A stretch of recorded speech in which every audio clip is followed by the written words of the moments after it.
बिस्मिल्लाहिर्रहमानिर्रहीम। अस्सलाम वालेकुम स्टूडेंट्स, कैसे हैं आप? My name is Khadija Kamran. Today is our lecture number 8 of general science 7th class. Okay जी, तो बेटा हमने अभी जो लेक्चर नंबर 7 में टॉपिक कंप्लीट किया था that was about the pumping cycle.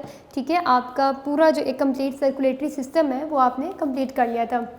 तो जस्ट लाइक डैट, जैसे आपने रेस्पिरेटरी सिस्टम में कुछ डिसऑर्डर्स पढ़ी थी आपने कि रेस्पिरेटरी सिस्टम में क्या डिसऑर्डर्स होती हैं। ठीक है, इसी तरह से आज हमने सर्कुलेटरी सिस्टम की भी कुछ हमने डिसऑर्डर्स पढ़नी है कि सर्कुलेटरी सिस्टम में डिसऑर्डर्स क्या होती है, क्योंकि अब हमने सर्कुलेटरी सिस्टम कंप्लीट कर लिया है। सो आपकी बुक में ऑल्दो के बहुत सारी डिसऑर्डर्स होती हैं जो अगर सर्कुलेटरी सिस्टम में कोई प्रॉब्लम आ जाए, कोई इसकी फंक्शन में प्रॉब्लम आ जाए, तो आज का जो हमारा डिसऑर्डर्स ऑफ हार्ट है उसमें कुछ जो 5 डिसऑर्डर्स हैं, जो प्रॉब्लम्स हैं, जो ऐसी डिसऑर्डर्स हैं जो आपके सर्कुलेटरी सिस्टम के फंक्शन में ख़राबी की वजह से हो सकती हैं, उनमें से number 1 is the arrhythmia. Arrhythmia is basically what, it's a irregular heart beat. ठीक है जी, इर्रेगुलर हार्ट बीट। आपको याद है बच्चे, हमने प्रीवियस लेक्चर में पढ़ा था कि our heart normally beat 70 to 72 times per minute. ठीक है, नॉर्मली आपका हार्ट जो है वो 70 से 72 टाइम्स जो वो 1 मिनट में बीट करता है। अब अगर ये जो नॉर्मल रेगुलर हार्ट बीट है, अगर इसमें कोई प्रॉब्लम आ जाती है तो उससे हम कहते हैं इरेगुलर हार्ट बीट, यानी कि हार्ट बीट जो है वो बहुत क्विकली हो रही है, बहुत अर्ली हो रही है, बहुत तेज़ी से हो रही है, बहुत आहिस्ता हो रही है। यानी अगर 1 मिनट में 70 to 72 टाइम्स की बजाय अगर 90-100 तक हो रही है तो ये बहुत क्विक हो रही है। ठीक है, अगर 70 to 72 टाइम्स की बजाय वो जस्ट 40-50 टाइम्स हो रही है 1 मिनट में, नॉर्मल एडल्ट की बात कर रही हूँ, तो that may cause the arrhythmia. अब एरिथमिया क्यों होते हैं, इसके कॉजेज़ क्या हैं, आपको इस डेफिनेशन में आपको कुछ कॉजेज़ उन्होंने बताए हुए हैं। आप चाहे तो यहाँ पे हेडिंग भी बना सकते हैं, कैन बी कॉज्ड बाय, यहाँ पे कॉजेज़ हैं इसके, और वो कौन कौन से कॉजेज़ हैं। Number 1 is a weakness in the heart muscles. By the age भी हार्ट मसल्स वीक हो सकते हैं, कोई ऐसी इंजरी हो जाती है जैसे कि कोई ऐसे हार्ट मसल्स में इंजरी होगी उसकी वजह से हार्ट मसल्स वीक हो जाते हैं। देन उसके बाद हार्ट अटैक एक बहुत बड़ी रीज़न है जिसकी वजह से अरिथमिया का प्रॉब्लम हो सकता है। प्लस जो एक रीज़न उन्होंने यहाँ पर आपको कॉज बताया हुआ वो ये है कि अगर कोई पर्सन कोई हार्ट सर्जरी करवाता है, लाइक कोई भी सर्जरी उसने अगर करवाई है, हार्ट सर्जरी, कोई बाईपास सर्जरी है, तो उसके रिजल्ट में भी जब उसका हीलिंग प्रोसेस है तो उस दौरान भी उसको एरिथमिया का प्रॉब्लम हो सकता है। And arrhythmia is words very simple, that is a disorder of the heart that is because of the irregular heart beat. ठीक है, इसमें इरेगुलर हार्ट बीट हो जाती है। ये उसके बाद जो हम सेकेंड है उसकी तरफ आते हैं, दैट इज़ द एंजाइना। बहुत ईजी ये डिसऑर्डर्स हैं, आपको भी साथ साथ ही याद होती जाएंगी। Second one is the angina. Angina को बच्चे हम कॉमनली क्या कहते हैं, angina is commonly name known as the chest pain. जिस तरह से आपने एरिथमिया में पढ़ा ना कि arrhythmia is basically irregular heart beat is called the arrhythmia, just like that angina is a chest pen. ठीक है, क्रैम्प्स होते हैं चेस्ट में, क्रैम्प्स की तरह की पेन शुरू हो जाती है, तो दैट्स कॉल्ड द एंजाइना। अब एंजाइना क्यों होता है कि अगर हम कोलेस्ट्रॉल, हाई कोलेस्ट्रॉल की वजह से हमारी ब्लड वेसल्स के अंदर, अगर ब्लड वेसल्स के अंदर कोलेस्ट्रॉल डिपॉजिट हो जाता है, उसमें क्लॉट्स बन जाते हैं, तो ऑक्सीजन सप्लाई हार्ट मसल्स को पुअर हो जाती है। जो हार्ट मसल्स उन्हें प्रॉपर्ली ऑक्सीजन सप्लाई नहीं मिलती। अब अगर हार्ट मसल्स को प्रॉपर्ली ऑक्सीजन नहीं मिलेगी तो क्या होगा, हार्ट मसल्स के अंदर ऑक्सीजन सप्लाई ना होने की वजह से हार्ट के जो सेल्स हैं, जो टिश्यूज़ हैं, वो डेथ होना शुरू हो जाएगी, और उसकी वजह से एक क्रैम्प की तरह, एक पेन की तरह की कंडीशन होती है जो कि बहुत सीवियर पेन होती है, जिसे हम एंजाइना कहते हैं। यूजुअली इन पेशेंट्स में जिन्हें एंजाइना का इशू होता है वो अगर कोई स्ट्रीनियस एक्सरसाइज करते हैं, कोई फिजिकल एक्सरसाइज करते हैं, तो उस फिजिकल एक्सरसाइज के फ़ौरन बाद भी उन्हें ऐसा समथिंग फील होता है कि जैसे उन्हें चेस्ट पेन या क्रैम्प्स जो है वो अपनी चेस्ट में फील हो रहे होते हैं, दैट इज़ द एंजाइना। ठीक है जी, और ये बेसिकली एक अलार्मिंग कंडीशन भी है। जिन लोगों को एंजाइना का अगर इशू होता है तो मोस्ट प्रोबेबली कि उन्हें फ्यूचर में उनके हार्ट अटैक या जो हार्ट डिजीज़ का जो रिस्क फैक्टर है वो बढ़ जाता है। उसके बाद जो नंबर 3 यहाँ पे डिजीज़ डिस्कस है, that is the high blood pressure. ये तो अगर आप देखें तो उसके नेम से ही आप अंडरस्टैंड कर सकते हैं, high blood pressure, it means के इस प्रॉब्लम में हाइपरटेंशन जिसे कहते हैं, हाई ब्लड प्रेशर का जो इशू होता है, high blood pressure also name as a hypertension. ठीक है जी, और जैसे कि इसके नेम से रिप्रेजेंट हो रहा है कि हाई ब्लड प्रेशर है, यानी कि आर्टरीज के अंदर जो है वो ब्लड का प्रेशर बहुत हाई होता है। इतना हाई प्रेशर होता है कि इसकी वजह से आर्टरीज जो होती हैं वो रफ हो जाती हैं, उनकी वॉल्स जो होती हैं वो थिक हो जाती हैं, and it create the health problems like the heart attack and the heart stroke. और ये भी जो हाई ब्लड प्रेशर है, ब्लड प्रेशर का जो लेवल है आर्टरीज के अंदर कंटिन्यूसली हाई रहता है, तो कंटिन्यूस हाई ब्लड प्रेशर रहने की वजह से भी जो है वो हार्ट अटैक या हार्ट स्ट्रोक हो सकता है। ठीक है जी, तो ये भी जो है वो एक कॉमन डिसऑर्डर है हार्ट की। देन इसके बाद जो 4th वन है, that is about the thrombosis.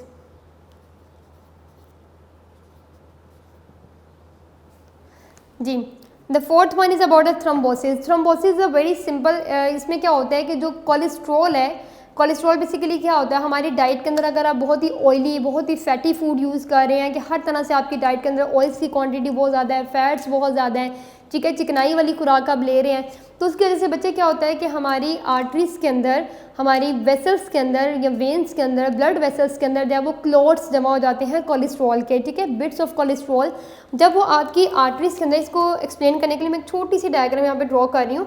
देखिए अब क्या होता है कि आपके जो क्लॉट्स होते हैं, ठीक है, क्लॉट्स यहाँ पे डिपॉजिट हो जाते हैं आपकी आर्टरीज़ में, वेन्स में या ब्लड वेसल्स के अंदर। अब इन क्लॉट्स की डिपोजिशन की वजह से जो नॉर्मल ब्लड फ्लो होता है, जो ब्लड सर्कुलेशन होती है आर्टरीज़ के अंदर, वो डिस्टर्ब हो जाती है, ठीक है।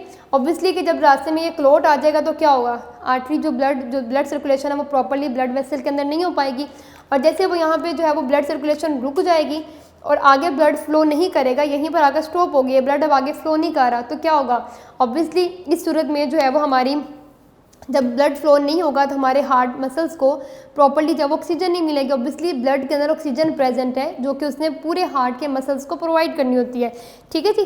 सो which completely block the artery, और इन क्लॉट्स की वजह से आर्टरी कम्प्लीटली ब्लॉक हो जाती है, और ये जो ब्लॉकेज है बेसिकली ये थ्रोम्बोसिस कॉज करती है। कोलेस्ट्रॉल, हाई कोलेस्ट्रॉल फूड के अंदर होना, उसकी वजह से जब ब्लड क्लॉट्स बन जाते हैं और ये जो कोलेस्ट्रॉल के डिपॉजिट्स होते हैं ये आर्टरीज़ के पैसेज को ब्लॉक कर देते हैं, जिसकी वजह से जो है वो हार्ट अटैक का प्रॉब्लम भी हो सकता है। और थ्रोम्बोसिस, इस सिंपली हम इस डिजीज़ को जो है वो थ्रोम्बोसिस कहते हैं, that is because of the accumulation of the blood clots और the cholesterol, bits of cholesterol. Then इसके बाद number 5 is about the heart attack. ये जस्ट एक एक लाइन की डिस्क्रिप्शन है, तो मैं भी इसलिए इनकी इतनी डिटेल नहीं बता रही आपके लेवल तक, जस्ट इनकी इतनी ही डिटेल काफ़ी है कि जस्ट जो कि उन्होंने 1-2 लाइन्स आपको बताई हुई आपकी बुक में, जिस आपने इतना करना है। पेज नंबर 10 पे लास्ट वाला आपको नजर आ रहा है, that is a heart attack. अब हार्ट अटैक कैसे होता है, ड्यूरिंग थ्रोम्बोसिस, इसी थ्रोम्बोसिस की वजह से, जब ब्लड क्लोटिंग की वजह से, ठीक है, ब्लड के क्लॉट्स बनने की वजह से या कोलेस्ट्रॉल लेवल हाई होने की वजह से, जब वो एक कट डाउन होगी ना, आर्टरी के अंदर ब्लड सप्लाई कट डाउन होगी, एक टाइम आता है हार्ट अटैक में क्या होता है कि वो बिल्कुल ही जो ब्लड सप्लाई है वो स्टॉप हो जाती है, यानी कि वो ब्लड आगे जा ही नहीं पाता। जब वो ब्लड सप्लाई बिल्कुल स्टॉप हो जाएगी, यहीं पर रुक जाएगी, then it can cause the heart attack, ठीक है। हार्ट अटैक के अंदर आपको वर्ड नजर आ रहा है, it the supply of the blood is cut off, बिल्कुल ब्लड सप्लाई का रुक जाना, and it ultimately the heart beat stops which causes the heart attack, ठीक है जी। तो हार्ट बीट अगर स्टॉप हो जाएगी तो क्या होगा कि हार्ट अटैक हो सकता है। यहाँ पर मैं एक चीज़ आपको मेंशन कर दूँ, हमने अभी हार्ट के टॉपिक में भी पढ़ा था कि जो हार्ट पूरी बॉडी को ब्लड सप्लाई कर रहा है, ठीक है, ऑक्सीजनेटेड ब्लड बॉडी की तरफ भेज रहा है, और डीऑक्सीजनेटेड ब्लड वेन्स के थ्रू हार्ट की तरफ आ रहा है, जिसे लंग्स को सेंड किया जाता है, और लंग्स उसको ऑक्सीजनेट करवाने के बाद वापस हार्ट को भेजते हैं, और ऑक्सीजनेट करवाने के बाद किसके थ्रू भेजते हैं, पल्मोनरी वेन के थ्रू, ठीक है जी। अब यहाँ पे मैं आपको बता दूं कि जो हार्ट को इटसेल्फ जो ब्लड मिलता है, हार्ट को भी तो आखिर ब्लड चाहिए ना, ब्लड को भी, ब्लड जो है उसने हार्ट में भी जाना है, तो कौन सी ऐसी आर्टरीज है जो हार्ट को ब्लड सप्लाई करते हैं, they are the coronary arteries, ठीक है। कॉर्नरी आर्टरीज वो आर्टरीज होती हैं जो हार्ट को इटसेल्फ हार्ट को ब्लड सप्लाई करती है। अभी तक तो हम ये पढ़ रहे हैं ना कि हार्ट पूरी बॉडी को ब्लड सप्लाई करते हैं, नो डाउट, बट ऐसी आर्टरीज जो कि हार्ट को ब्लड सप्लाई करती हैं, they are called the coronary arteries. इसका जिक्र आपकी बुक में तो नहीं है, लेकिन मैं आपको जस्ट इसलिए बता रही हूँ कि आपके इन्फॉर्मेशन के लिए, आपके नॉलेज के लिए, कि कॉर्नरी आर्टरीज वो आर्टरीज हैं जो हार्ट को ब्लड सप्लाई करती है।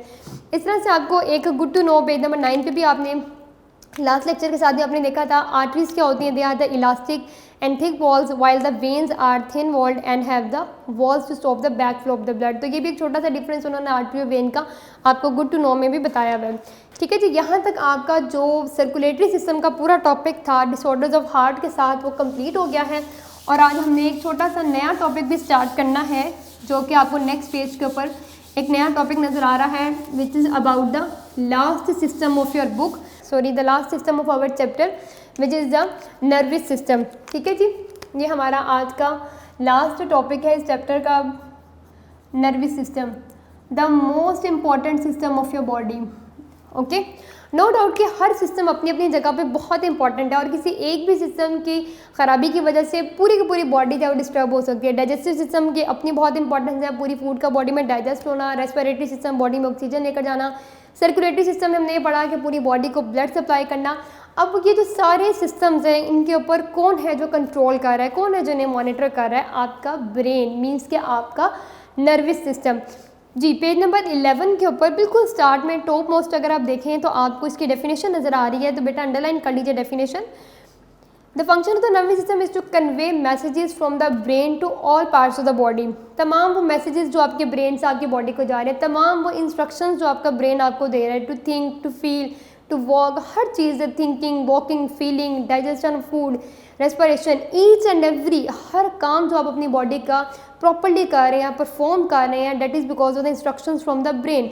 ठीक है, हार्ट के ऊपर भी जो ब्लड सप्लाई के लिए भी जो इंस्ट्रक्शंस हैं, जो पंपिंग है, उसके लिए भी जो मैसेज आ रहा है वो ब्रेन से आ रहा है। So nervous system is about basically about all the instruction and messages from the brain. यहाँ पे सामने आपको फिगर 1.14 नज़र आ रही होगी, जिसको मैंने ड्रॉ कर ली है। ठीक है जी, figure 1.14 is about the brain. तो आज हमने अपने आज के लेक्चर के अंदर, वेरी इजी लेक्चर, आज हमने ब्रेन का और नर्वस सिस्टम के हवाले से हमने डिस्कस करना है। The nervous system is basically composed of brain,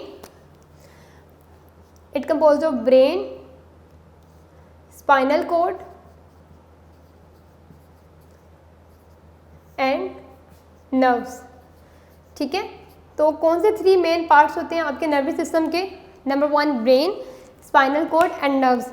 अब ब्रेन इटसेल्फ भी डिवाइडेड होता है into fore brain, mid brain, hind brain.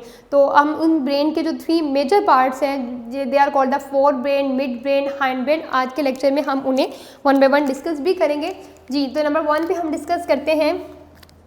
Number 1 is about the fore brain. Number 1 fore brain, that is your also name as a cerebrum. ठीक है जी, उसे हम cerebrum भी कहते हैं। ये ब्रेन का सबसे मेजर पार्ट होता है। अगला हिस्सा भी इसे कहते हैं फोर ब्रेन भी आप कह सकते हैं, और आप बायोलॉजिकली साइंटिफिकली इसे सेरिब्रम कहते हैं। इसका फंक्शन क्या होता है कि ये आपके इन्वायरमेंट से जो मैसेजेस हैं उन्हें रिसीव करता है with the help of the receptors. Receptors क्या होते हैं? They are basically the sensors on your body. अब देखें, अभी आप अगर गर्मी है तो आप कैसे फील कर रहे हो? आपकी बॉडी पे रिसेप्टर्स प्रेजेंट है जो इन्वायरमेंटल चेंजेस को फील कर रहे हैं, वो मैसेज आपकी बॉडी को दे रहे हैं। टेम्परेचर हाई है, टेम्परेचर लो है, कोई भी ऐसे एक्सटर्नल चेंजेस जो आप इन्वायरमेंट में फील कर रहे हो, स्मेल आपको अगर आती है, उसके लिए रिसेप्टर्स मौजूद हैं। रिसेप्टर्स बेसिकली सेंसर्स हैं आपकी बॉडी, पूरी बॉडी के ऊपर आपके रिसेप्टर्स मौजूद हैं। सिंपली आप रिसेप्टर्स को अंडरलाइन करके इसके ऊपर सेंसर्स भी लिख सकते हैं, that receive the message, that receive the stimuli from the environment. ठीक है जी, तो fore brain, cerebrum, second name इसका सेरिब्रम है। इसका मेन फंक्शन क्या होता है? It receives and coordinates the information from the environment through the human receptors, and receptors are sensors on your body. Second part जिसको हम मिड ब्रेन भी कहते हैं, that is your cerebellum, just behind the cerebrum. अगर आप diagram में भी देखें तो यहाँ पे आपको बिल्कुल सेरिब्रम के पीछे बिल्कुल आपको सेरिबेलम नज़र आ रहा है। ठीक है, इस सेरिबेलम का क्या मकसद होता है? इस सेरिबेलम का जो मेन फंक्शन होता है वो ये होता है, it control and maintain the movement of body plus balance of your body. आपकी जो बॉडी की मूवमेंट्स हैं, आप सीधा चल रहे हैं, आप किस तरह से चल रहे हैं, बैक चल रहे हैं, तो ये सारी जो मूवमेंट्स हैं उनको कौन कंट्रोल कर रहा है? Mid brain. और इसके साथ साथ और क्या काम कर रहा है? आपकी बॉडी को बैलेंस वे में भी, जैसे अगर हम चल रहे हैं तो देखिए खुदा ना खासा ऐसा तो नहीं कि हम एक तरफ को गिर रहे हैं या इस तरह से हम अपनी बॉडी का पोस्चर मेंटेन नहीं कर पाते, उसके लिए जो इंस्ट्रक्शंस आ रही हैं, they are from the cerebellum, that is behind the cerebrum. The last one is the medulla oblongata, you can also say the hind brain. ठीक है, ये आपको आगे आपकी बुक में एक टेबल, एक उन्होंने फ्लो चार्ट भी बनाया हुआ है, टेबल 1.4 आप देखें तो उसमें भी आपको नजर आ रहा होगा, brain is divided into fore brain, mid brain, hind brain. ठीक है जी, medulla oblongata, it controls all this one. ठीक है, ये इलोंगेटेड पार्ट होते हैं। It controls all the involuntary actions of your body. अब इनवॉलेंट्री एक्शंस क्या था? आपको याद होगा डाइजेस्टिव सिस्टम में मैंने फेरिंग्स में आपको बताया था, through the involuntary action the bolus is moved into the muscular chamber. Involuntary actions are which type of the actions? All those actions which are not in your conscious control, जो आपके conscious control में नहीं है, जिनको आप खुद से monitor नहीं कर सकते, like your digestion, like circulation of blood, like respiration. तो ये सारे इनवॉलेंट्री एक्शंस हैं। वॉलेंट्री एक्शंस क्या होते हैं? जो आपके कॉन्शियस कंट्रोल में, मसलन कि अपनी मर्जी से आप बोल सकते हैं, अपनी मर्जी से खामोश रह सकते हैं, अपनी मर्जी से खा सकते हैं, अपनी मर्जी से आप चल सकते हैं, तो ये आपके वॉलेंट्री एक्शंस हैं। जबकि मेडुला ऑब्लंगेटा, हाइंड ब्रेन, आपकी बॉडी के इनवॉलेंट्री एक्शंस को कंट्रोल करते हैं। ठीक है बेटे, अब उसके फ़ौरन बाद ही अगर आप देखें तो ये जो मेडुला ऑब्लंगेटा है ये आगे इलोंगेट करता हुआ नीचे कहाँ तक आता है? Towards your spinal cord. अगर इसी को मैं आगे इलोंगेट कर दूँ, इसी को आगे further, this will be your spinal cord, this will be your spinal cord. और ये स्पाइनल कॉर्ड थ्रू आउट जो आपका वर्टिब्रल कॉलम है, जो आपकी बैकबोन है, उसके अंदर ये मूव करता है, उसके अंदर ये रन करता है। नेक्स्ट पार्ट हमने पढ़ा भी है कि नर्वस सिस्टम का जो नेक्स्ट पार्ट है that is the spinal cord. Medulla oblongata continues into the spinal cord. अगर हम इस स्पाइनल कॉर्ड की लेंथ की बात करें so it is about 40 centimetre, और ये आपकी जो पूरी बैकबोन है, पीछे जो आपका वर्टिब्रल कॉलम है, रीढ़ की हड्डी, जो आपकी बैकबोन, इस पूरी के अंदर ये स्पाइनल कॉर्ड मूव करता है। ठीक है जी, and that is lies inside the vertebral column also. ठीक, अब इसके साथ ही आप यहाँ पे अगर देखें, मैं इसी के ऊपर छोटा सा आपको इंडिकेट कर देती हूँ, जो आपका थर्ड पार्ट है दे आर द नर्व्स। ठीक है, इसी तरह पूरी बॉडी के अंदर जो नेटवर्क ऑफ नर्व्स है, पूरी बॉडी के अंदर जो नर्व्स है, नेटवर्क ऑफ नर्व्स है, वो फैला हुआ है। ठीक है, अब नर्व्स कितनी टाइप की होती हैं? Nerves are basically of 2 main types. Spinal cord हमने डिस्कस कर लिया, spinal cord is about 40 centimetre of medulla oblongata की ही इलोंगेशन है, जिसको हम स्पाइनल कॉर्ड कहते हैं। उसके बाद जो आपका थर्ड पार्ट है that is the third part which is the nerves. Nerves are basically of 2 main types, that is motor nerves and sensory nerves and motor nerves. ठीक है, सेंसरी न्यूरॉन्स भी नहीं आप कहते हैं, sensory neurons and motor neurons. जी, sensory neurons and motor neurons they are the main type of the nerves. अब nerves का फंक्शन क्या होता है? नर्व्स बेसिकली ब्रेन को कनेक्ट करती हैं पूरी बॉडी के साथ। ठीक है, आपकी पूरी बॉडी नर्व्स के थ्रू, आप देख रहे हैं ना, आपको उन्होंने यहाँ फिगर 1.15 में दिखाया हुआ है कि पूरी बॉडी के अंदर एक नर्व्स का नेटवर्क बिछा हुआ है। पूरी बॉडी को ब्रेन के साथ कनेक्ट करने के लिए हमारी बॉडी के अंदर न्यूरॉन्स है, नर्व्स है, उसका पूरी नर्व्स का जाल बिछा हुआ है। ठीक है, अब उन नर्व्स में 2 टाइप्स हैं, sensory nerves and motor nerves. ठीक है जी, वो कनेक्शन प्रोवाइड कर रही हैं, और जो ये नर्व्स हैं ये मैसेजेस ब्रेन की तरफ भी लेकर जा रही हैं और ब्रेन से मैसेजेस वापस भी लेकर आ रही हैं। सबसे पहले बात करते हैं इसमें मोटर नर्व्स की। They carry the message from the brain to all parts of the body. ठीक है, ब्रेन से मैसेज लेकर आती हैं पूरी बॉडी के लिए, कि जो भी मैसेज ब्रेन उन्हें देता है, फॉर एग्जाम्पल कि किस तरह से मैसेज आगे जाता है, मैं आपको एक छोटी सी एग्जांपल से भी क्लियर करती हूँ। और सेंसरी नर्व्स कौन सी होती हैं? और you can say the sensory neurons which carry the information towards the brain. ठीक है, सेंसरी न्यूरॉन्स जो है वो इंफॉर्मेशन को ब्रेन की तरफ लेकर जाती हैं, टुवर्ड्स द ब्रेन, और जो मोटर न्यूरॉन है वो मैसेज को अवे लेकर जाती हैं। ठीक है, away from the brain towards the body, brain से अवे लेकर जाती हैं मगर बॉडी की तरफ लेकर आती हैं। अब इन दोनों के फंक्शंस को अंडरस्टैंड करने के लिए एक छोटी सी एग्जांपल को डिस्कस करते हैं कि सपोज देखिए, अगर आपके हाथ में कोई, अगर आपको नीडल को पिंच आपको हो जाता है, ठीक है, जैसे आपको नीडल पिंच करती है या आपका हाथ सडनली जो है किसी गर्म चीज़ को टच कर लेता है, जैसे आपने उसको पिंच किया, वो टच आपको हुआ, तो आपकी बॉडी में यहाँ पे सेंसरी नर्व्स हैं जो एक्टिव होंगी, जो आपको बताएंगी कि ये कोल्ड है, ये हॉट है, ये पॉइंटेड था, ये शार्प एज था, या जो भी था। सेंसरी न्यूरॉन्स उस मैसेज को लेकर जाएंगे ब्रेन तक। ठीक है, ब्रेन उस मैसेज को रीड करने के बाद कि ये आपके लिए जो पॉइंटेड एंड है, तो ऑब्वियसली आपके नुकसान है, आप अपना हाथ पीछे कर लेंगे उस नीडल से, उस सुई से, उस नोकीली चीज़ से, उस पॉइंटेड चीज़ से।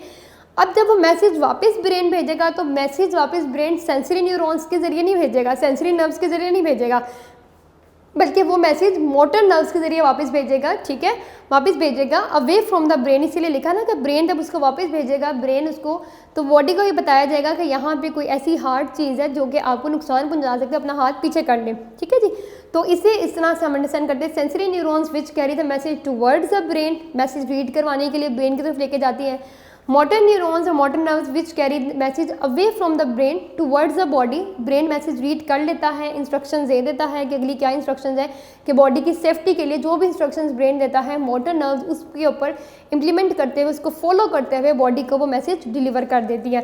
ठीक है जी, उसके बाद आप अगर देखें तो यहाँ पे छोटी सी उन्होंने कुछ आपको डिसऑर्डर्स भी बताई हुई हैं ब्रेन की, जिस क्विकली वो 3 डिसऑर्डर्स हैं, उन्हें भी डिस्कस कर लेते हैं। फ्लो चार्ट तो होप सो आपको साथ ही समझ आ गया होगा, क्योंकि उसको मैंने साथ लेक्चर में भी डिस्कस कर लिया है। The nervous system is consist on brain, spinal cord, nerves.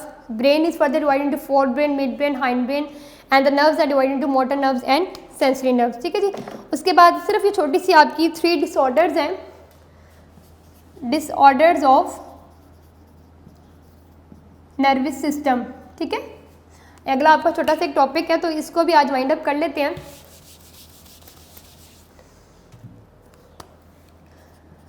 जैसे कि हर सिस्टम के एंड पे बच्चे हम लोग कुछ डिसऑर्डर्स पढ़ रहे हैं कि अगर उस सिस्टम में ख़राबी आ जाए, प्रॉब्लम आ जाए, तो हमारी बॉडी को, हमारे सिस्टम को क्या डिसऑर्डर हो सकती हैं, क्या डिजीज़ हो सकती हैं।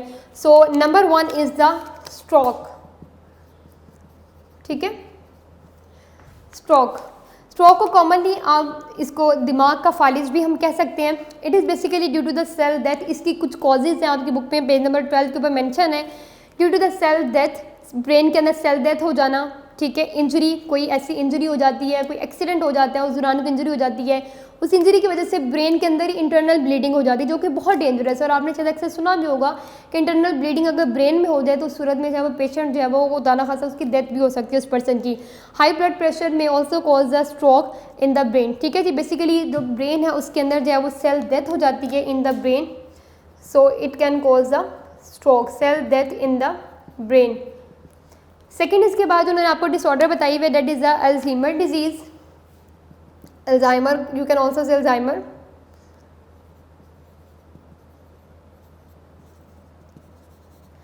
और इस डिजीज़ में जो ये एक प्रॉब्लम होती है पेशेंट के साथ, वो क्या होती है, that is the memory loss. ठीक है, कॉमनली जिन लोगों को अल्जाइमर का प्रॉब्लम होता है उन लोगों को ये इशू होता है कि वो लोग बात को याद नहीं रख पाते, they face the problem of memory loss. ये आमतौर पे वक्त के साथ साथ ओल्ड एज में भी ये प्रॉब्लम शुरू हो जाती है अल्जाइमर, लेकिन ये बहुत सीवियर भी हो जाती है Alzheimer disease, that basically affect the memory. ठीक है, पेशेंट की मेमोरी पे इफेक्ट करती है and also cover the wide range of disorders related to the mental function. इसके अलावा और भी बहुत सारी ऐसी मेंटल प्रॉब्लम्स जो है उस पेशेंट को फेस करनी पड़ती हैं। वो पेशेंट और भी बहुत ऐसी मेंटल प्रॉब्लम्स में जो है वो इफेक्ट करता है या उसको उसमें सफ़र हो जाता है। ठीक है जी, Alzheimer disease is basically about the memory loss, stroke is basically about the cell death in the brain. Similarly, the third one, the last one is the epilepsy. epilepsy आपने कॉमनली अपने इर्द गिर्द शायद ये वर्ड सुना होगा, इसे हम लोग कहते हैं मिर्गी पढ़ना। आपने कॉमनली ये वर्ड सुना होगा epilepsy का। It's basically the neurological disorder, और हमारी पॉपुलेशन में ऑलमोस्ट 1% इन आवर पॉपुलेशन, हमारी पॉपुलेशन में 1% ऐसे लोग हैं they are suffering from the epilepsy. ठीक है, from all the whole population 1% of the people are suffering from the epilepsy and it occurs basically in the cortex of brain. Cortex जो है वो फोरब्रेन का एक पार्ट है, जिसको आपकी बुक में तो इतनी डिटेल में डिस्कस नहीं हुआ, जैसे यहाँ पे इसका नेम गिवन है, that's in the cortex of the brain. और बेसिकली इस डिजीज़ में होता क्या है एपाइलेप्सी में कि पेशेंट को अनकॉन्शियसनेस, जब उसको ये एपाइलेप्टिक अटैक होता है, रिकरेंट अटैक होता है, इसमें बार बार अटैक होता है, उसमें पेशेंट अनकॉन्शियस हो जाता है। ठीक है, बेहोश हो जाता है, उसको बार बार झटके लगते हैं वो, और वो उसकी अवेयरनेस जो उसकी एक अपनी एक होश की जो उसकी कैफियत होती है वो उसकी ख़त्म हो जाती है। ठीक है जी, अनयूजुअल बिहेवियर भी पेशेंट शो कर सकता है because of the very excessive abnormal neural activities. Neural activities जो है वो एबनॉर्मल हो जाती हैं, जिसकी वजह से पेशेंट जो है उसको बार बार झटके लगते हैं या उसको जो है वो एपाइलेप्टिक अटैक्स होते हैं। ठीक है, उसमें मेनली जब वो अनकॉन्शियसनेस हो जाता है।